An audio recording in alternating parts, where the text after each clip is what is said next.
आज फेरि म नेपाल इन्जिनियरिङ काउन्सिलमै सोधेको प्रश्न हाम्रो प्रश्न नम्बर 104 मा डिस्कसन गर्न गइरहेका छौं।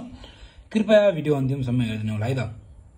यो अहिले हामीलाई 104 को क्वेशन नम्बर ए जुन चाहिँ हाम्रो 3 हिन्ज आर्क छ, एउटा हिन्ज यहाँ, अर्को हिन्ज यहाँ, सिमिलरली अर्को हिन्ज यहाँ, तीनटा हिन्ज। हिन्जमा हाम्रो के हुन्छ, मोमेन्ट हाम्रो अहिले 0 हुन्छ के हिन्जमा चाहिँ है। हिन्जमा के हुन्छ, मोमेन्ट 0 हुन्छ।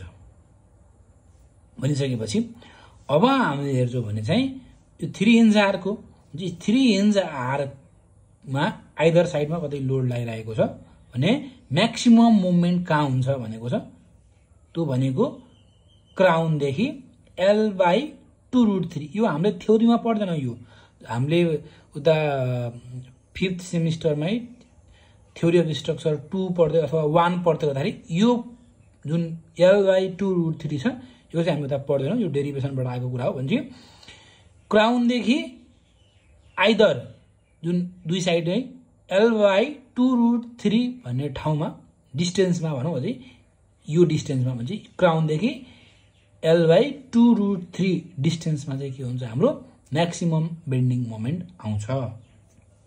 अर्को प्रश्न हेरौं, how many member are selected by Nepal engineering council itself.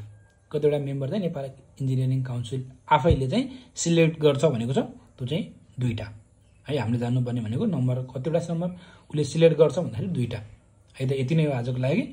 हस्, धन्यवाद। Thanks for watching.